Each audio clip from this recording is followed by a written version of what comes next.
सांगली शहरामध्ये गुंतवणुकीचा विचार करताय? कमर्शियल लोकेशन हवं आहे? स्वतःलाच व्यवसाय करायचा आहे किंवा नामांकित ब्रँड्ससाठी भाडे तत्वावर द्यायचं आहे? मग डोळे झाकून एकच पर्याय, श्री राजलक्ष्मी मॉल. सांगली जिल्ह्यातील नामांकित, अनुभवी व सुप्रसिद्ध श्री राजलक्ष्मी ग्रुप यांचे श्री राजलक्ष्मी मॉल. एकाच छताखाली branded showrooms, restaurant, gym, food court, multiplex theatre, club house, game zone. नुसता मॉलच नाही तर लवकरच सांगलीमधील multi branded entertainment centre. Shri Rajlakshmi mall मध्ये आपली गुंतवणूक करा आणि मिळवा प्रचंड परतावा आणि प्रचंड फायदा. श्री राजलक्ष्मी ग्रुप आता पुण्यामध्ये देखील. अनेक गुंतवणुकींचे पर्याय उपलब्ध. नमस्कार, प्राईम न्यूजमध्ये आपल्या सर्वांचे स्वागत. युवा नेते ॲडव्होकेट धर्मेश पाटील, जयसिंग बापू यांच्यासह अख्खे कदम कुटुंबीय व मोठ्या संख्येने समर्थकांनी बाबर गटात प्रवेश केल्याने पाटील गटाला जोरदार हादरा बसला. त्यांच्या पक्षप्रवेशाचा जंगी कार्यक्रम जय मल्टीपर्पज हॉलमध्ये तुडुंब भरलेल्या कार्यकर्त्यांच्या साक्षीने झाला. यावेळी आटपाडीचे तानाजीराव पाटील, शिरगावचे प्रतापनाना पाटील यांच्यासह अनेक मान्यवर उपस्थित होते. ॲडव्होकेट धर्मेश पाटील यांच्या समर्थकांच्या प्रवेशानंतर युवा नेते सुहास बाबर यांनी केलेल्या अतिशय परखड भाषणात माजी आमदार सदाशिवराव पाटील, वैभव पाटील यांच्यावर जोरदार हल्लाबोल केला. पाहूयात काय म्हणाले ते. बापू, तुम्हाला एवढंच सांगतो, मला असं वाटतं की ह्या निवडणुकीच्या पार्श्वभूमीवरती अनेक प्रवेश होत असतात, पण तुमच्या प्रवेशाला अनन्यसाधारण महत्त्व आहे. त्याला कारण असं आहे की अत्यंत नीतिमत्तेनं आणि नैतिकतेनं राजकारण करणारं तुमचं अख्खं कुटुंब आहे.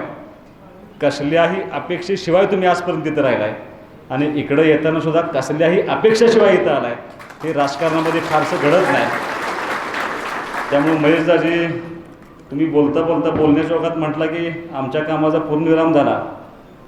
पूर्णविराम नाही, त्या मोत्याच्या माळेची गाठ सुटल्या, लक्षात घ्या. ते गाठ सोडायचं काम धर्मेश भैया तुम्ही केले. आज एक 50 मोती कळालेत. येत्या 10 दिवसात अजून काय मोती आपल्या हाताला लागणारे डोक्यात टमून झालं. आणि ते येण्याचं कारण एवढंच आहे, आज सुहास बाबरकडं, अमोल बाबरकडं आणि तानाजी पाटलांच्याकडं तुम्हाला द्यायला काहीच पैसा अडका नाही, पण निश्चितपणे ह्या तिघांच्याकडं किंवा समोर बसलेल्या व्यासपीठावरती बसलेल्या सगळ्या अनिल भाऊंच्या कुटुंबाकडं तुम्हाला देण्यासाठी मान सन्मान आहे, तुम्हाला देण्यासाठी प्रेम आहे. आणि तुम्हाला प्रत्येक अडचणीमध्ये धर्मेश भैया तुमच्या भावासारखं पाठीमागं शक्ती उभा करण्याची जबाबदारी आम्ही ती घेऊन करण्याची जबाबदारी आम्ही तुम्हाला 100% देणार आहे. आणि म्हणून तुम्ही निर्णय करताय. कारण मी तुम्हाला मुद्दाम सांगतो, एखाद्या पार्टीचा कुटुंबप्रमुख असताना, एखाद्या कुटुंबाचा प्रमुख असताना त्याला मदत करणं खूप साधी गोष्ट आहे. पण नाना, एखाद्या पार्टीचा नेता नसताना, त्या कुटुंबाचा प्रमुख नसताना त्या पाठीमागं, त्या कुटुंबाच्या मागं जाण्याचा निर्णय तुम्ही घेतला आहे. ह्यामध्येच खऱ्या अर्थानं तुमची नैतिकता कळते. त्यामुळं आज कोणी जरी उद्या कदाचित तुमच्यावरती सुद्धा आरोप प्रत्यारोप होत होते. धर्मेश भैया, तुम्हाला जर आता हळूहळू तुम्ही बोलणार नाही म्हटलं आहे मला. मी त्यांना विचारलं, म्हणलं आज कितव्यांदा बोलताय? म्हणजे त्या पार्टीत कधी बोलायची संधीच नव्हती. मला आमच्यात आज सुरुवातच बोलण्यापासून केली. तुम्ही हळूहळू तुम्ही आता निश्चितपणे एका मोठ्या या शहराच्या नेतृत्वाकडे जाईल याची मला 100% खात्री आहे. बापू, काही कुटुंब राजकारणामध्ये आर्थिक ताकदीवरती उभं राहतात, काही कुटुंब राजकारणामध्ये व्यावसायिक राजकारणावरती उभं राहतात, पण समोर बसलेलं आणि अनिल भाऊंचं अख्खं कुटुंब, अनिल भाऊंची अख्खी पार्टी या मतदारसंघातल्या सर्वसामान्य माणसांच्या आशीर्वादावर उभं राहिलेली एकमेव पार्टी. म्हणजे कसलीही राजकीय पार्श्वभूमी नसताना एका छोट्याशा सरपंच पदापासून आमदारकीपर्यंत जो माणूस जातो, त्या माणसाच्या पाठीमागं ह्या सामान्य माणसांची शक्ती त्यानिमित्तानं उभा राहिली. आणि कधी 1994 साली टेंबू योजना त्यांनी पहिल्यांदा मांडली होती. ती 94 साली मांडलेली योजना 2024च्या त्यांच्या शेवटच्या श्वासापर्यंत त्यांनी त्या एका योजनेचा पाठपुरावा केला. जणू त्यांचा जन्मच त्या योजनेसाठी झाला होता. ही भूमिका घेऊन त्यांनी ते सगळं करण्याचा प्रयत्न केला. बापू, हे सगळं करत असताना प्रत्येक वेळेला यश आले असं नाही, काही वेळेला अपयशसुद्धा आलं. 2004च्या निवडणुकीला, 2009च्या निवडणुकीला अपयश आलं होतं. मी भाऊंना रागारागात म्हटलं होतं एकदा, आपण थांबूया, हे पाणी बिणी जर मान्य नसेल तर आपण थांबलेलं बरं. भाऊनी तेव्हा सांगितलं की त्या सरपंच पदापासून आमदारकीपर्यंत आणण्यामध्ये ह्या माणसांचा वाटा आहे. त्यांच्या उपकारातनं उतराई व्हायचं असेल तर त्यांच्या शेतीला पाणी दिल्याशिवाय पर्याय नाही. मी तो त्यांना शब्द दिला आहे आणि मी सत्ता असू नसू मी ते काम आयुष्यभर करत राहणार. त्यांनी ते मान्य केलं. आयुष्यभर काम करण्याची भूमिका घेऊन त्यांनी ते योजना पूर्ण केली. बापू, आज काही लोकांनी माझ्यावरती आरोप केला, म्हणजे फक्त वडिलांचा वारसा सांगतात म्हणले, स्वतःचं कर्तृत्व काय. आता तुमचं कर्तृत्व पहिल्यांदा तुम्हाला सांगायला पाहिजे, मग मी माझं कर्तृत्व सांगतो. ज्या वेळेला हे भाऊनी आम्हाला सांगितलं होतं त्यावेळेला मला असं वाटलं की आपण सुद्धा राजकारणामध्ये आलं पाहिजे, आपल्या वडिलांना मदत केली पाहिजे. जर अनिल भाऊ आमदार झाले तर निश्चितपणे ह्या मतदारसंघामध्ये काहीतरी बदल होईल. आम्ही कामाला सुरुवात केली. 2012 साली मी पंचायत समितीला निवडून आलो. निवडून आल्यानंतर उपसभापती म्हणून मला त्या ठिकाणी काम करण्याची संधी मिळाली. गुलालात न्हावून निघालो होतो. रात्री झोपलो. सकाळी 6 वाजता मला पहिला फोन आला, टँकर आला नाही. टँकर कशाचा? पिण्याच्या पाण्याचा. 200 टँकर खानापूर तालुक्याला पिण्याच्या पाण्यात चालू होते. तीच अवस्था आटपाडी तालुक्याची होते. त्यावेळेला आमदार कोण होतं? ती जबाबदारी आम्हीच पार पडतो. पंचायत समितीला जी पंचायत समितीनं पिण्याचं पाणी टँकरनं देण्याचं चालू केलं, त्या पंचायत समितीनं एकूण 2012 ते 2017 केलेला जर कामाचा उल्लेख केला तर तुम्हाला सुहासबाबाचं कर्तृत्व 100% कळेल. आणि माझं कर्तृत्व तुम्हाला सांगायचंच असेल तर तुम्हाला एकाच भाषेत सांगतो माझं कर्तृत्व काय आहे. 2012 साली सुहासबाबरची एंट्री, त्याच्यानंतर तुम्हाला विजय मिळालेला नाही.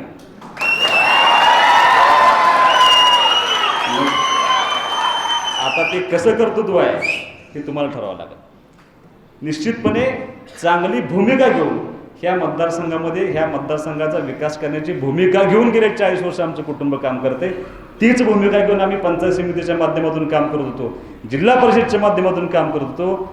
माझं कर्तृत्व सांगायचं म्हटलं तर ह्या सगळ्या प्रक्रियेमध्ये खानापूर पंचायत समिती राज्यामध्ये पहिली आली होती यशवंत पंचायत राज अभियानामध्ये, आणि जिल्हा परिषद सुद्धा राज्यात पहिली आणली होती यशवंत पंचायत राज अभियानामध्ये. त्या 10 वर्षामध्ये बापू एकही माणूस असा नाही की ज्यानं सुहासबाबांना पैसे खाल्ले, सुहासबाबांना भ्रष्टाचार केला आहे, सुहासबाबांना चुकीचं काम केले असा सांगणारा एकही माणूस जन्माला आला नाही. इतकं चांगलं आणि पारदर्शकपणे काम करण्याची भूमिका घेऊन आम्ही काम करण्याचा प्रयत्न केला. आज तुम्ही तुमच्या भाषणामध्ये माझ्या अपोजिट साईडला उभा राहिलेल्या उमेदवाराचं तुम्ही स्वकर्तृत्व सांगताना एकच गोष्ट सांगताय. कुठली गोष्ट सांगताय? नाही, संस्था अजून लय मागं विषय. अजून विटा शहर स्वच्छतेमध्ये राज्यात पहिलं आहे. आमचं खानापूर शहर पण आलं हे देशात पहिलं. आणि त्याच्यामध्ये तुमचा एकट्याचा वाटा आहे का? ह्या विटा शहरात राहणाऱ्या अत्यंत साध्या माणसापासून त्या श्रीमंत माणसापर्यंत, स्वच्छता कर्मचाऱ्यांच्यापासून नगरपालिकेच्या CEO पर्यंत या सगळ्यांनी त्याचा वाटा घेतला, म्हणून तुम्हाला ते श्रेय मिळाले. तुम्ही ते फुकटचं श्रेय घ्यायला लागलाय. त्यात आमचे सुद्धा नगरसेवक होते, धर्मेश भैया सुद्धा नगरसेवक होते. एवढं कर्तृत्व सोडलं, बाकी काहीच नाही. त्याच्या व्यतिरिक्त त्यांच्या भाषणामध्ये काहीही सांगता आलं नाही. आणि त्यांचं कर्तृत्व काय बापू हे मी सांगण्यापेक्षा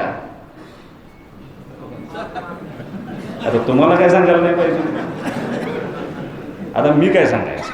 त्यामुळे मी फारसं त्यावर काय बोलणार नाही. पण मी तुम्हाला हे सगळं सांगत असताना कदाचित तुम्हाला आठवतंय न आठवतंय बापू, बघा मी जरा थोडी माहिती घ्यायचा प्रयत्न केला म्हणून मी मगाशी सगळं लिहून आणलं होतं. हे ह्या विटा नगरपालिकेची स्थापना कधी झाली? 1854 झाली, बरोबर. 100 वर्षानंतर 1954ला ह्या विटा शहरामध्ये एकूण लोकसंख्या होती 9300. त्या काळी सुद्धा 51% लोक ही विटा शहरातली शेतीवरती जगत होती आणि 38% लोक ही इतर व्यवसायावरती जगण्याचा प्रयत्न करत होती. जी शेती होती ती ह्या 3 ओढ्यावरती थोडंफार प्रमाणात चालणारी शेती होती. आणि 1925 ते 28 ह्या काळामध्ये ह्या शहराला प्रचंड मोठ्या दुष्काळाला सामोरं जावं लागलं होतं. आणि त्यावेळेला काही लोकांनी प्रयत्न केला होता. मी ते सगळं मगाशी वाचण्याचा प्रयत्न करत होतो. 22 इंच पाऊस पडायचा फक्त त्यावेळेला. अत्यंत बेकार अवस्थेमध्ये असताना त्यावेळेच्या काही लोकांनी लिहून ठेवले म्हणजे पाणी कुणी आणलं पहिल्यांदा, ह्या विटा शहराला पहिली नळ पाणी पुरवठा योजना कुणी आणली, त्यावेळेला स्वर्गीय आबा पाटील त्यांच्या ताब्यामध्ये ही नगरपालिका असताना सुरुवात त्यांनी त्या ठिकाणी केली होती आणि धनगरवाड्यातून आपल्याला त्यावेळेला पहिल्यांदा पाण्याची योजना आणली होती, बरोबर. परत हेळ म्हणून एक कुठंतरी तुमच्या उमडमाच्या भागात कुठंतरी त्या हेळातनं पाणी आणलं होतं, स्टँडच्या पुढं त्या हेळातनं पाणी त्यावेळेला त्यांनी उचलवणं, ती सुद्धा स्वर्गीय आबा पाटलांच्या माध्यमातून ती योजना झाली होती. नंतरच्या काळामध्ये नेवरीतनं एक स्कीम आणली होती बापू, त्या नेवरीच्या स्कीमचं परत काय झालं आप्पा, परत हे 1995 सालानंतर ज्यावेळेला युतीचं सरकार आलं त्यावेळेला सुद्धा ह्याच युतीच्या सरकारनं विटे शहरासाठी एक नवी नळ पाणी पुरवठा योजना दिली. तुम्ही त्याचं स्वागत केलं. ते स्वागत केल्यानंतर त्यावेळेला तुमच्या नगरपालिकेनं अनिल भाऊंना पत्र लिहिलं होतं की तुमचे विशेष आभार की तुम्ही ही नळ पाणी पुरवठा योजना आणण्यामध्ये विटे शहराला मदत केली. तुमचं पत्र होतं त्यावेळेला. परत बापू 2014 नंतर ह्या विटे शहराला ज्या वेळेला पाण्याची गरज लागली त्यावेळेला सुद्धा युती सरकारनंच तुम्हाला 32 कोटी रुपये दिले. त्यावेळेला सुद्धा आमदार अनिल भाऊच होते. 2024ला ज्या वेळेला ह्या विटे शहराचा विस्तार वाढत गेला आणि 2051 पर्यंत वाढणाऱ्या विस्ताराची लोकसंख्या गृहीत धरून पुन्हा नव्यानं रचना केली त्यावेळेला सुद्धा ह्या युती सरकारनं, अनिल भाऊ आमदार नव्हते बापू, अनिल भाऊ स्वर्गवासी झाले होते. या सुहास बाबांना अमोल बाबांना त्या ठिकाणी शासनाच्या मागे लागून 87 कोटी रुपये ज्या गावाचं नेतृत्व तुम्ही करता त्या गावाला 2055 पर्यंत लागणाऱ्या पाण्याची भविष्यात लागणारे पाणी गृहीत धरून ती 87 कोटी रुपयाची योजना आम्ही दिली. लक्षात घ्या.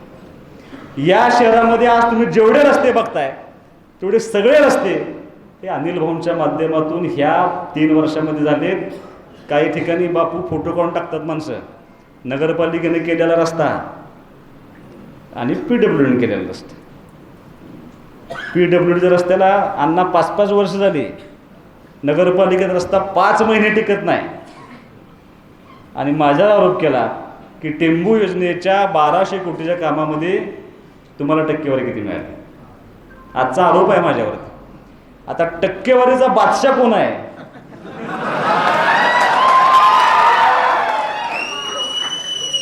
हे माझं मत अजिबात नाही बापू, मी कुणाला टीका करत नाही. मी लोकांची मतं तुम्हाला सांगतो.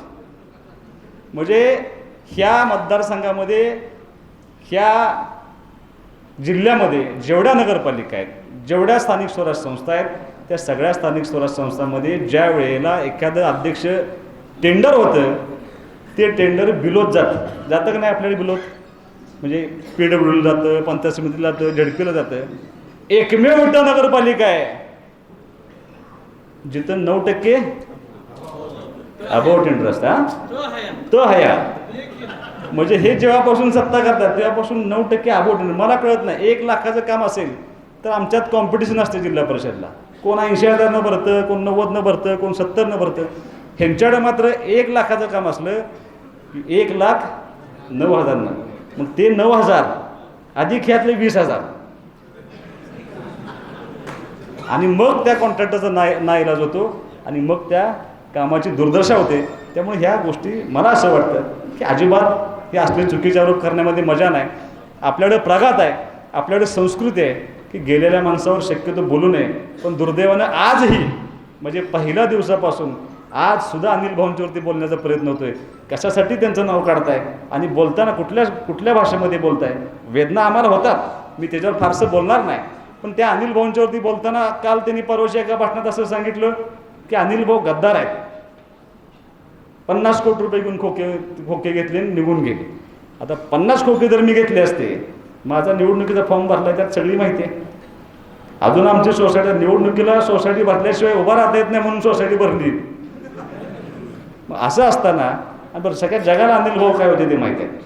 अनिल भाऊनी पैसे कमवायचेच असते आणि त्या पद्धतीने राजकारण केलं असतं तर तुम्ही 4ला पण आमदार झाला नसता आणि तुम्ही 9ला पण आमदार झाला नसता. पण ती भूमिका त्यांची कधीच नव्हती. ते संस्कार त्यांनी त्या ठिकाणी देण्याचा प्रयत्न केला आणि बापू गद्दार म्हणून आमच्यावरती आरोप केला. आणि कुणी करावा आरोप? आम्ही पक्ष सोडला म्हणून आरोप केला. आणि ज्यांनी आरोप केला त्यांचा ह्या 4 महिन्यातला 5वा पक्षप्रवेश आहे. आणि त्या भाषणात ते सांगतात की ते गद्दार आहेत आणि मी दल बदलू आहे. म्हणजे काय, दल बदलू आणि गद्दारीतला फरक काय? दुर्दैवाने तो सांगता आला नाही. पण मी तुम्हाला एवढंच सांगतो बापू, अनिल भाऊनी त्या उठावामध्ये सामील होत असताना जर कदाचित मंत्रिपद मागितलं असतं तर पहिल्या क्षणाला अनिल भाऊंना मंत्रिपद मिळालं असतं. पण त्यांनी ते मागितलं नाही. ज्या 42 गावांना पाणी दिलं पाहिजे या हेतून प्रेरित होऊन काम केलं. त्या योजनेचा 1.25 टप्पा त्यांनी मागितला, त्यांनी तो मंजूर करून घेतला आणि एखाद्या योजनेसाठी आयुष्यभर जगावं आणि ती योजना पूर्णत्वास गेल्यानंतर आपण निघून जावं ह्या हेतूने गेल्यागत अनिल भाऊ सोडून गेले. त्यांच्या पश्चात, कारण बापू मी तो दुर्दैवी मुलगा आहे, 1.5 वर्षामध्ये मी माझ्या आईला आणि वडिलांना जाताना बघितले. अनिल भाऊंना ICU मध्ये ॲडमिट केल्यानंतर सुद्धा काम सांगताना मी अनिल भाऊंना बघितले. शेवटचे श्वास घेताना दुर्दैवानं मी त्यांच्या समोर उभा होतो. मी माझ्या वडिलांना आयुष्यभर काम करताना बघितले. ते शेवटच्या श्वासापर्यंत, ज्या वेळेला त्यांना जोपर्यंत बोलता येत होतं तोपर्यंत ते टेम्पोच्या अधिकाऱ्यांशी बोलत होते. त्यावेळेला दुष्काळाची परिस्थिती होती, पाणी सोडण्याचं त्यांनी प्लॅनिंग सांगत होते आणि त्यांचा शेवटचा शब्द होता की लोकांना त्रास झाला ना पाहिजे. अशा बापाचा मुलगा असल्यामुळे बापू माझी नैतिक जबाबदारी आली, सगळं संकट पाठीमागं टाकलं आणि जी जबाबदारी आपल्या वडिलांना दिली, जी जबाबदारी पार्टीनं माझ्यावर विश्वास टाकून दिली, ती जबाबदारी पेलण्याची निर्णय घेऊन आम्ही त्यासाठी कार्यरत राहिलो. भयानक तिघांना आम्हाला संघर्ष करावा लागला 8 महिन्यामध्ये. लोकांना अलबेल वाटतंय पण आम्ही ते ताकदीनं पार्टी सांभाळली. त्या 8 महिन्यामध्ये या टेंबू योजनेचा 1.25 टप्पा पुरा करायचाच या हेतूनं कार्यरत राहिलो. मागं लागून त्याचं टेंडर करून घेतलं. 1 तारखेला त्या कामाचं भूमिपूजन झालं बापू. 3 तारखेला काम चालू झाले. आज जाऊन बघा 40% खुदाई पूर्ण झाल्या. विट्यापासून उंबरगावपर्यंत काही ठिकाणी पाईपांचा स्टॉक करण्यात आला आहे. त्याचं काम पूर्णत्वास जाते. ही खरी अनिल भाऊंना श्रद्धांजली असं मानणारा मी छोटासा कार्यकर्ता आहे लक्षात. आणि परवाच्या भाषणात सांगितलं हा 1.25 टप्पा खोटा आहे. कोण सांगतोय? ज्या लोकांनी ही टेंबू योजना, अनिल भाऊ तुम्हाला फसवतायत. टेंबू नावाची नदीच नाही, तुम्हाला धादांद खोटं बोलतायत, असलं कधी काय होणार नाही. त्यावेळेला अनिल भाऊ तेच म्हणले टेंबू नावाची नदी नाहीच आहे, नदी कृष्ण आहे. टेंबूत नदीला पाणी उचलून आणायचं आहे वरती. दिवा स्वप्न म्हणले, दिवा स्वप्न म्हणले. बघा त्याला सुद्धा कळते पण त्यांना कळलं नाही. दिवा स्वप्न म्हणून ज्या योजना हिनवली या मतदारसंघातल्या तमाम शेतकऱ्यांचा अपमान केला, त्या कृष्णाच्या पाण्याचा अपमान केला. त्या माणसाने ह्या 6व्या टप्प्याला असं सांगितलं की हे खोटं आहे. म्हणलं खोटं कसं काय? तर आता निवडणुकीपुरत्या पायपा टाकलेत. निवडणूक झाली की पायपा घेऊन जाणार आहे. आता निवडणुकीपुरतं टाकायचं आणि परत घेऊन जायचं, ही संस्कृती कोणाची आहे? हे मी विसापुरात सांगितल्यावर फार हसली माणसं. म्हणलं का हसताय? ते खालनं मला एकाने सांगितलंय. म्हणलं निवडणुकीला मतदान करा म्हणून एक कमान उभा करून दिली होती म्हणले आमच्या एका गावात, आणि मतदान पडलं नाही म्हणून दुसऱ्या दिवशी कमान कापून घेऊन गेले मागे. ही संस्कृती मला असं वाटतं की राजकारणामध्ये अजिबात नसती. धादांद खोटे आरोप करायचे, काहीही सांगायचे. टेंबू योजनेच्या अनिल भाऊ कधीच तुम्हाला सांगत नव्हते की मला जनक म्हणा म्हणून. अनिल भाऊंची ती कधीच अपेक्षा नव्हती की मला जनक म्हणा म्हणून. ते जाहीर भाषणात सांगत होते की मी जनक नाही, पण मी या योजनेला जन्म घातला म्हणजे त्याची योजना तयार करून दिली आणि शेवटपर्यंत त्याचा पाठपुरावा करून ती योजना पूर्ण करतोय. बापू अनिल भाऊंच्या ही योजना त्यांनी मांडली, त्यांनी पूर्ण केली. ह्याचं कुणाला सर्टिफिकेटची आवश्यकता नाही. राजकारण करत असताना, समाजकारण करत असताना काही घटना अशा घडतात की ज्या वेळेला ह्या 6व्या टप्प्याचं काम चालू झालं, ज्या वेळेला पायपा उंबरगावपर्यंत गेल्या, त्यावेळेला त्या गावातल्या सगळ्या माझ्या माता भगिनी, सगळी तरुण मुलं, सगळी ज्येष्ठ मंडळी त्या कार्यक्रमात तिथं त्यांनी पायपा पुजल्या, अनिल भाऊंच्या नावाच्या घोषणा दिल्या. एक फोटो अनिल भाऊंचा ठेवला होता. बापू सन्मान काय असतो आणि आदर काय असतो आणि सर्टिफिकेशन कशाचं असतं तुम्हाला मी सांगतो. एक वयस्कर माणूस तिथं आला, त्या माणसाच्या डोक्यावरती आमच्या मान तालुक्याचा जो आमचा अभिमान आहे तो फेटा त्यांच्या डोक्यावरती होता, तो त्यांनी काढला आणि अनिल भाऊंच्या फोटो पुढे ठेवला. ह्याच्यापेक्षा मोठं सर्टिफिकेशन काय नसतं, ते तुम्हाला सांगायला लागणार नाही परत. हे तुम्ही मी ठरवून चालत नाही, हे आम लोकांनी त्या ठिकाणी ठरवले आणि ती भूमिका घेऊन ती जबाबदारी घेऊन आम्ही त्या ठिकाणी काम करण्याचा प्रयत्न करत आलो आहे. माझी तुम्हाला विनंती आहे, निवडणुकीच्या पद्धतीने झाली पाहिजे. अध्यक्षांनी काय ठिकाणी त्या ठिकाणी व्यक्त केल्या भावना. मला असं वाटतंय अध्यक्ष की राजकारणामध्ये काम करत असताना कदाचित आपली जुनी शिवसेना बरी, त्यांनी जागाच मागितली नाही. त्यांच्यासुद्धा मनात असं आलं की जाऊ दे, दिवंगत आमदार तिथे जागा मागायला नको. ह्यांनी मात्र गडबड करून ताकदीने घ्यायचा प्रयत्न केला. मी तुम्हाला एवढंच सांगतो की ह्या निवडणुकीला सामोरं जाताना तुम्हाला मुद्दाम सांगतो, अध्यक्ष आपलं पहिल्या दिवशी ठरलंय कुणाच तरी कुटुंब उद्ध्वस्त करायचं आहे, कुणाला तरी पराभूत करायचं आहे, म्हणून आपल्याला निवडणूक करायची नाही. जे केलेलं काम आहे महेशदाजी, मी आता मेन अध्यक्ष प्रत्येक गावात जातोय, एकही गाव आमचं राहिलेलं नाही. त्या गावामध्ये भाषण करताना आम्ही दोघं विचारतोय तुमच्या गावात काही काम झालं की नाही. लहानात लहान गाव सांगतंय 4 कोटी रुपये आलेत. काय नाना तुमच्या गावात किती रुपये आले? 4 कोटी रुपये आले ना तुमच्या गावात. 3 वर्षामध्ये 4 कोटी एका गावाला दिले. आळसण त्या सरपंच दमला यादी वाचून 50 कोटी रुपये आळसणला. काका दिलेत की नाही आळसणला 50 कोटी? रुजवात घालायची, खोटं काय बोलायचं नाही. पाणी देण्याबरोबर ह्या मतदारसंघामध्ये खऱ्या अर्थानं सगळ्या गोष्टीमध्ये विकास करण्याची भूमिका घेऊन आम्ही इथं काम करण्याचा प्रयत्न केला आहे. तुम्ही सांगू नका संस्था संस्था संस्था, काही नाही अध्यक्ष, तेवढंच एक मानताय. 10 वर्षामध्ये कुठल्याही गावात जायला काय नाही, काय सांगायचा हा प्रश्न आहे. त्यामुळे एवढंच सांगतात की आम्ही इंजिनिअरिंग कॉलेज उभं केलं, आम्ही हे केलं, आम्ही ते केलं. ती कुणाची व्यवस्था आहे? तुम्ही गफलत करताय. राजकारण आणि राजकारण संस्था नसलं म्हणजे अपयशी म्हणायचं राजकारणामध्ये. तुम्ही ज्यांचे फोटो लावलेत ते कैलासवासी RR आबांचे एकही संस्था नाही, त्यांना अपयशी म्हणायचं राजकारणामध्ये. तुम्ही ज्यांचा फोटो लावलाय ते यशवंतराव चव्हाण साहेबांची एकही संस्था नाही, त्यांना अपयशी म्हणायचं. आदरणीय देवेंद्र फडणवीस साहेबांची एक सुद्धा संस्था नाही, त्यांना राजकारणात अपयशी म्हणायचं. मुजुमदार आणि सिम्बॉसिस सारखं कॉलेज उभा केलं, त्यांना राजकारणी म्हणायचं. कराड आणि MIT सारखं कॉलेज उभा केलं, त्यांना राजकारणी म्हणायचं. तुम्ही गफलत करताय. राजकारण आणि संस्था हे जे गफलत करून तुम्ही लोकांना फसवायचा प्रयत्न करताय, ह्या उभा केलेल्या संस्था ह्या तुमच्या 2 मुलांच्या व्यवस्था आहेत, त्याच्यापेक्षा वेगळं काय नाही. मी BMS कॉलेज उभं करायला लागले, खोटं काय सांगायचं कारण नाही. तुम्हाला आहे त्याचा फायदा काय? बापू रोजगार दिले म्हणून सांगता, एकदा द्या यादी किती रोजगार दिलेत बघूया आपण. 100, 200, 400, त्याच्यापेक्षा तर जास्त नाहीत. आणि माझा उलटा प्रश्न आहे, ज्या दिवशी तुम्ही संस्था स्थापन केली त्या दिवशी लागलेला मुलगा आज तुमच्यात कामाला आहे का? थोडं दाखवा बघतो, तुमच्या टांग्या घालून जातो. असूच शकत नाही. ज्या वेळेला आम्ही फिरतोय, बापू द्राक्षाच्या शेतीत उभा राहिल्यानंतर काही मुलांनी प्रतिक्रिया दिलीत की तिथं 6 वर्ष फुकट काम केलंय शिक्षक म्हणून, आणि ज्या दिवशी ग्रँट व्हायची वेळ आली त्या दिवशी आम्हाला काढलं आणि घालवलं. आत्महत्या करण्यासारखी काही लोकांची परिस्थिती, पण ती पोरा शेती करतायत. बालचंद्र भैया तुम्ही उत्पन्न सांगितलं नाही.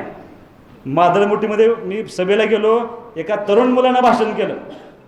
त्याने भाषणात सांगितलं पाणी येण्यापूर्वी 500 टन ऊस जात होतं मला, 500 टन. मला ह्या मागच्या वर्षी म्हणलं भैया 25,000 टन ऊस गेलाय. माझं तुम्हाला आव्हान आहे, 25,000 टन गुंजले 3,000 करा. बालचंद्र भैया माझ्या मोबाईलमध्ये बसत नाही, तुम्हाला पाठ असलं तर सांगा. एकट्या खानापूर तालुक्यामध्ये आणि आटपाडी तालुक्यामध्ये या वर्षी डाळिंबाचं 1,000 कोटीपेक्षा जास्त उत्पन्न आमच्या शेतकऱ्यांनी मिळवले. 200 कोटीपेक्षा जास्त उत्पन्न आमच्या द्राक्ष बागायतदारांनी मिळवले. आणि 1,000-1,200 कोटीचं ऊस आमच्या शेतकऱ्यांनी पिकवून कारखान्याला घातलाय. एवढे जर 2,000 कोटी तुम्ही देत असाल तर मी माझा अर्ज माघारी घेतो. देणार आहे का तुम्ही एवढं उत्पन्न? देणार आहे का तुम्ही एवढे रोजगार? जी मुलं रोजगार मागत होती, तुम्ही माहिती घ्या, परराज्यातून नाशिकसारख्या शहरातून आपल्या ह्या मतदारसंघामध्ये किमान 20,000 पेक्षा जास्त रोजगार उपलब्ध आहे, तो पण शेतामध्ये उपलब्ध आहे आमच्या. त्यामुळं मोकळं काय बोलायचं नाही, पोकळ काय बोलायचं नाही. ह्या गावाचा विकास झाला पाहिजे, ती भूमिका घेऊन आम्ही काम करण्याचा प्रयत्न करत आलो आहे. तुम्हाला सांगतो, नळ पाणी पुरवठा योजना दिली, गावातले अंतर्गत रस्ते दिले. मी परवा दिवशी जाहीर भाषणामध्ये सांगितलं होतं की आपल्या मतदारसंघाचं सगळ्यात मोठं शहर आहे, हे शहर चांगलं झालं पाहिजे, ते वाढलं पाहिजे. त्यासाठी सगळ्यात पहिली गोष्ट आम्ही काय केली होती, ह्या शहराला जोडणारे सगळे रस्ते मोठे झाले पाहिजे. बापू आज विटापारे तुम्ही पहिलं आठवत आहे का बघा, ते आमदार असताना 3.5 मीटरचा रस्ता होता, तो 7.5 मीटर रस्त्याचं काम चालू आहे. विटा वेजेगाव चालू आहे. आता विटा लेंगरे हॅम नावाची स्कीम आहे, आम्ही त्यात 7.5 मीटरनं 10 मीटरनं तो रस्ता कॉन्क्रीटीकरण करून मोठा रस्ता करतोय. 142 किलोमीटरचे रस्ते. ह्या भाऊंच्या पश्चात 142 किलोमीटर रस्त्यांसाठी 750 कोटी रुपये आणणारा हात सुहास बाबर आहे. तुम्ही माझ्या कर्तृत्वाची काळजी करू नका. त्याचा उद्देश एवढा आहे की माझ्या विरोधातल्या उमेदवारांनी सांगितले की MNC झाल्या पाहिजे. MNCज म्हणजे मल्टीनॅशनल कंपन्या. मल्टीनॅशनल कंपन्या कुठं आहेत? पुणे आणि मुंबई. अजून कोल्हापूरमध्ये नाहीत, साताऱ्यात नाहीत, बऱ्याच शहरामध्ये नाही. आता त्या विट्यात कसं येणार? विट्यात येण्यासाठी त्याला सगळ्यात महत्त्वाचं काय असावं लागतं, तर त्याला पहिल्यांदा शाश्वत पाणी असावं लागतं. बापू ते दिलंय, कारण ज्याला चेन्नईमध्ये आणि बेंगलोरमध्ये पाण्याची अडचण झाली त्यावेळेला सगळ्या मल्टीनॅशनल कंपन्या बंद होत्या. ते काम अनिल भाऊनी केलं. ह्या 2 वर्षामध्ये 10 नवीन सबस्टेशन उभा केलेत बापू. का तर ह्या शेतकऱ्यांना, इथल्या उद्योगधंद्यांना लाईट त्या पद्धतीने मिळाली पाहिजे. विट्यामध्ये 100 बेडचं उपजिल्हा रुग्णालय मंजूर करून आणलं. आटपाडीत 50 बेडचं उपजिल्हा रुग्णालय मंजूर करून आणलं. 3 नवीन ग्रामीण रुग्णालय मंजूर करून आणले. जवळपास 4-5 PHC आपण त्या ठिकाणी नवीन चालू केले. म्हणजे आरोग्य, रस्ते, लाईट, पाणी ह्या बेसिक गोष्टी असतात. आणि ही जबाबदारी लोकप्रतिनिधीची असते. लोकप्रतिनिधी जबाबदारी कॉलेज काढण्याची नसते, ते काम करण्याची भूमिका आपली असते. बापू दुसरा आरोप आहे की घर फोडते म्हणले 2 जण. तर बोलायला नाही पाहिजे बापू, पण तुम्हाला मुद्दाम सांगतो, लाडातलं बोलणार नाही. मी चंग बांधला होता. माझ्या वडिलांनी ते हयात असताना जे शब्द दिले होते ते सगळे शब्द मी शहाजीला लिहायला लावलं होतं. कोण कोण कोण कोण कामाला आलं तर आठव. एकही माणूस असा म्हणला नाही पाहिजे की अरे अनिल भाऊ गेले माझं काम राहील. त्यात तुमच्या घरातली सुद्धा काही माणसं होती, नाव घेणार नाही मी कोणाच. त्याच्यानंतर मी काम करून दिले अनिल भाऊंच्या नंतर. किती मोठी रक्कम वाचवली त्या बिचाराच्या जीवाला माहीत असेल. ती काम करून देण्याची भूमिका आहे. आणि मी सांगणार पण नाही, पण ज्याला मदत केली त्यांनी एकदा येऊन सांगावं की सुहास बाबर म्हणलं होतं ह्याला आमचं काम करावं लागतं बघ. त्यांनी सांगावं येऊन बघ, ठेवायला आम्हाला मत द्यावं लागते का? सांगावं येऊन, मी तुमच्या टांगा खालून. घर फोडण्याचा नाही, घर टिकवण्याचा. ह्या शहरातला, ह्या मतदारसंघातला प्रत्येक माणूस टिकवण्याची भूमिका घेऊन आम्ही त्या ठिकाणी काम करतोय. बापू आम्ही तुमचं घर फोडलं का? तुम्ही एकत्रितपणे आलाय भैया.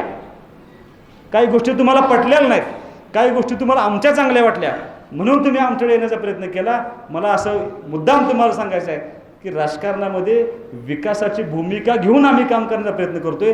कोणाला तरी संपवायचं आहे, कोणाला तरी अडवायचं आहे. आता टीका होत राहणार. अध्यक्ष आता पातळी घसरायला लागली. आता का घसरायला लागली? पराभव दिसायला लागलाय. पराभव दिसायला लागलाय बापू. मी राजकारणात यशस्वी होणार आहे काय होणार आहे मला माहीत नाही, पण मी राजकारण करत असताना, आणि मी माझ्यापेक्षा मोठा भाऊ आहे ना, माझ्यापेक्षा वयाने मोठा आहे. 3 वर्षांनी माझ्यापेक्षा मोठा आहे. अध्यक्ष 35 वर्ष भाऊंच्यावर काम केले, ते वयानं मोठे आहेत. अनिल भाऊंच्या बरोबर 40-40, 50-50 वर्ष. विजयभाऊ पाटील 10 दिवस झाले माझ्याबरोबर 24 तास फिरतात. या सगळ्या मंडळींचा माझ्यावर विश्वास आहे ना. मी राजकारण करत असताना, उमेदवारी अर्ज भरताना मला कधीही भावाची माफी मागावी लागली नाही, कधीही चुलत भावांची माफी मागावी लागली नाही. हेच माझं. आता ज्या ज्या गावात जातोय त्या कुठल्याही गावामध्ये मी माफी मागत नाही. मी केलेलं काम सांगतोय आणि मी मतं मागतोय. तुम्हाला सुद्धा माझी विनंती आहे, याच्या पुढे मी कुणाला काय बोलणार नाही, पण जे काम केलंय ते काम करून त्या माणसांच्यापर्यंत घेऊन जावा. शेवटच्या घटकापर्यंत आपलं काम पोहोचवण्याची जबाबदारी आपली आहे. ते सगळं घेऊन जाण्याचा निश्चितपणे आपण सर्वांनी प्रयत्न करावा. मी तुम्हाला एवढंच सांगतो, अनिल भाऊंच्यावरती प्रश्न उपस्थित करत होते की ह्या टेंबू योजनेचे श्रेय एकट्याचं नाही. तुम्ही 10 वर्षाचा तुम्हाला अनुभव, फक्त 10 वर्ष तुम्हाला आमदारकी मिळाली होती. त्या काळामध्ये म्हणे खूप काम झालं.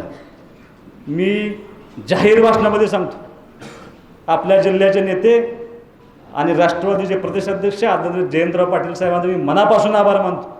त्यांनी आज भाषणात सांगितलं, 2003 साली मी अर्थमंत्री असताना महम्मद फजल तत्कालीन राज्यपाल होते, त्यांना घेऊन मी आलो आणि किती 1500 कोटी रुपये दिले. त्यावेळेला अनिल भाऊ आमदार होते, तुमच्यावर अनिल भाऊनी त्यांना इथं आणायला लावलं. 2019 मध्ये 8 TMC पाण्याचं आरक्षण पाहिजे होतं. ते 8 TMC पाणी आरक्षण मी करून दिलं. त्यावेळेला सुद्धा आमदार अनिल भाऊच होते आणि तेच तुमच्या बरोबर होते. याचा अर्थ असा आहे, जे केलंय ते अनिल भाऊनी केलं, लक्षात घ्या. त्यांनी जाहीर भाषणामध्ये कबूल दिले. साहेब, याच्यापेक्षा मला तुमच्यावर काय बोलायचं नाही, पण तुमचा हा अनिल भाऊंचा अख्खा मतदारसंघ तुमचा मनापासून आभार मानतो की विरोधात जरी असला तुम्ही जाहीर कबुली दिली आज की आज अनिल भाऊनी ह्या मतदारसंघामध्ये टेम्पोचं काम करण्याची भूमिका घेतली. माझी तुम्हाला विनंती एवढीच आहे बाप, फक्त हे सगळं करत असताना भविष्यामध्ये राजकारण काय करायचं आहे, म्हणजे शेवटी असं आहे, MNC येण्यापूर्वी मला असं मत आहे की ह्या आपल्या विट्यातला मुख्य व्यवसाय पोल्ट्री आणि यंत्रमाग, आधी त्याच्याकडे बघितलं पाहिजे, मग मल्टीनॅशनल कंपनीत चर्चा करू आपण. ते सक्षम होण्यासाठी काय करायला पाहिजे ही भूमिका घेऊन आम्ही हळूहळू जातोय पुढं. हे सगळं करत असताना तुम्हाला माझी विनंती आहे, मी आयुष्यामध्ये 2 निवडणुका केल्या. एक पंचायत समितीची केली, एक जिल्हा परिषदची केली. पंचायत समितीचं तिकीट मागायला भाऊंना गेलो. तिकीट मागल्यानंतर भाऊ मला म्हणले, तुझ्या बापाची पार्टी नाही म्हणले, सर्वसामान्य माणसांनी उभा केलेली पार्टी आहे, त्यांनी मला येऊन सांगितलं पाहिजे. मी रामभाऊ देवकर भाऊंना भेटलो, प्रकाश नानांना भेटलो वाळूच्या, आमच्या शंकरांना आता हयात नाहीत सळसिंगाचे, त्यांना भेटलो, उत्तम तात्या जानकरांना भेटलो आणि म्हणलं मला तिकीट पाहिजे, तुम्ही सगळ्यांनी भाऊंना सांगायला पाहिजे. ही सगळी मंडळी मिळून एकत्रितपणे आली आणि भाऊंना सांगितलं की त्याला उभा करा, त्याला तिकीट द्या. त्यावेळेला भाऊंनी सांगितलं होतं की त्याला तिकीट देतो, पण माझी एक अट आहे म्हणले, प्रचाराला मी येणार नाही. आणि भाऊ प्रचाराला आले नाहीत. भाऊ सगळीकडे फिरले. मी पंचायत समितीला लढलो, भाऊ माझ्या प्रचाराला आले नाहीत. मी झडपीला लढलो, भाऊ माझ्या प्रचाराला आले नाहीत. दादा 2 निवडणुका नगरपालिकेच्या लढला, त्याच्या वार्डात फक्त एकदा पराभव झाला, एकदा विजयी झाला, त्याच्या वार्डात भाऊ कधीच प्रचाराला आले नाहीत. त्यांनी ते तत्त्व पाहिलं होतं. मनाला वाईट वाटतं की आयुष्यातल्या 2 निवडणुका लढलो, बाप बरोबर नव्हता, आणि आज दुर्दैवानं आयुष्यातल्या सगळ्यात मोठ्या निवडणुकीला सामोरं जात असताना बाप बरोबर नाही. पण मला एवढंच तुम्हाला सांगायचं आहे की बापू वडील बरोबर नाही, त्याची खंत मनामध्ये 100% आहे. पण तुमच्यासारख्या ज्येष्ठ माणसांमध्ये कुठं तर त्यांचा अंश आहे. ते गेल्यानंतर तुम्हाला बापू असं वाटलं की आपण ह्या मुलाच्या मागे उभं राहिलं पाहिजे. आणि तुम्हाला माझी विनंती आहे, हे सगळं करत असताना शेवटी शत्रूला मी कमी लेखणार नाही. ते आता रोज म्हणतायत की आम्हाला खोक्यांची भीती आहे. आता खरे पैसे त्यांचं माझ्याकडे रेकॉर्डिंग आहे. त्यांनी जयंत पाटलांना अशा भाषणात सांगितले, साहेब सगळं बाकी ओके, तिकीट फक्त द्या, मी तुमच्याकडे पैसे आहे, मी पैशाने कमी आहे, त्यामुळे कुणाला कमी लेखायचं नाही कुणाला. ह्या विधानसभेच्या निवडणुकीला तुम्हाला माझी विनंती आहे, फक्त 14 दिवस राहिलेत बाप, सगळी मंडळी आपल्याबरोबर येत आहेत. हे 14 दिवस मला तुमच्या आयुष्यातले अनिल भाऊंसाठी आणि त्यांच्या कुटुंबासाठी पाहिजेत. तुम्ही रात्रीचा दिवस करा, ताकदीनं. आपलं चिन्ह धनुष्यबाण आहे, ते धनुष्यबाणाचं चिन्ह ह्या मतदारसंघातल्या शेवटच्या माणसांच्यापर्यंत पोचवा. बूथनिहाय काम त्या ठिकाणी बापू आपलं केलं पाहिजे, जागर राहून काम केलं पाहिजे. मला निश्चितपणा आशा आहे, मी एवढं फिरलो आहे, माझ्या आयुष्यात मी कधी एवढा प्रतिसाद बघितला नव्हता. अध्यक्ष फोटो बघून आणि विजयभाऊ माझ्यावर फिरत होते, विजयभाऊनी त्यांना राहवलं नाही, त्यांनी एका भाषणामध्ये केलं 90% मी फिरतोय म्हणले. पण अनिल भाऊंसारखा एवढा प्रतिसाद आत्ता कधीच मिळाला नाही. एवढा प्रतिसाद मध्ये सुहास बाबरला मिळतोय. जिथं जिथं जाईल, मी माडगुळ्यात गेलो, अध्यक्ष तुम्ही जे साक्षीदार आहे, आपल्याला माणसाने 51,000 रुपये आणून दिले. मी चिंचणीत गेलो, त्यांनी मला 25,000 रुपये आणून दिले. ते हां, रोज काही माणसं पैसे आणून देतात, चेक आणून देतात. मी नको म्हणून सांगतोय, मला ती जबाबदारी वाटते, पण लोक काय ऐकत नाहीत. त्याच्याहीपेक्षा आयुष्यामध्ये राजकारण समाजकारण करत असताना काही क्षण असे असतात की ते डोक्यातून जात नाहीत. आणि सुहास बाबर ती जबाबदारी पाळणारा मुलगा आहे. भूडमध्ये गेलो, एका महिलेनं मला थांबवलं, 4-5 माझ्या माता भगिनी थांबल्या होत्या. मला म्हणलं औक्षण करायचं आहे, मी गाडीत नव्हतो खाली, मी पाया पडलो. औक्षण केल्या केल्या त्यांनी मला 5,000 रुपये दिले. भैया म्हणलं पैसे नकोत, मला फक्त आशीर्वाद द्या, पैसे तुम्हाला घ्यावे लागतील म्हणले. त्यांनी जबरदस्ती पैसे माझ्या हातात दिले आणि मागं फिरणार तेवढ्यात त्यांनी सांगितलं इलेक्शनला वापरायचे. म्हणलं मग दिले कशासाठी? म्हणले ह्या 5,000 रुपयाचा गुलाल आणायचं. म्हणजे गुलाल. काल विजयनगरला गेलो, विजयनगरला सभा झाली, एक छोटी मुलगी आली, तिनं पिगी बँक तिची फोडली होती. काय तिचा माझा सन्मान, पण एक तिनं साठवलेले पैशाची बॅग तिनं ती फोडली आणि तिनं मला तिच्या हातातनं पैसे आणून दिले. म्हणलं दिदी नको म्हणलं पैसे. तिचे वडील म्हणले भैया घ्या. तिनं रात्री बसून बँक फोडली, ती पिगी बँक फोडली. आणि तिचं म्हणणं असं आहे की मी सकाळी दिल्याशिवाय मला झोप लागणार, पूर्वी रात्रभर जागी होती. कुठनं प्रेम आलंय हे अनिल भाऊंच्या कुटुंबावरती प्रेम आहे आणि त्या प्रेमावर ही पार्टी जिवंत आहे आणि सुहास बाबर ते पत्ते पाळणार आहे. एवढं प्रेम, एवढा आशीर्वाद लोकांचा वाया जाऊन देणार नाही. मी ह्या मतदारसंघाच्या तमाम जनतेला विरोध करतो. तुम्ही एकदा विचार करा, तुमच्या अडचणीच्या काळामध्ये तुमच्या प्रत्येक संकटाला धावून येणारं एकमेव कुटुंब आहे ते म्हणजे अनिल भाऊंचं कुटुंब आहे. त्या कुटुंबालाच तुमची गरज आहे. निश्चितपणे इथून पुढच्या काळामध्ये जसं प्रेम भाऊंच्यावरती होतं तसं प्रेम तुम्ही आमच्यावरती ठेवा अशी माफक अपेक्षा देखील व्यक्त करतो. आपलं चिन्ह धनुष्यबाण आहे. बापू, तुम्ही भाषण करताना मी सारखं ऐकत होतो. आता 35 वर्षाचं तुम्हाला रिमांड होते काय? म्हटलं नाव घेताना चुकताय का काय चुकताय का? ज्या अर्थी तुम्ही नाव एकदा पण चुकलं नाही त्या अर्थी लय मनापासून आलंय सगळं राजूबाया. त्यामुळे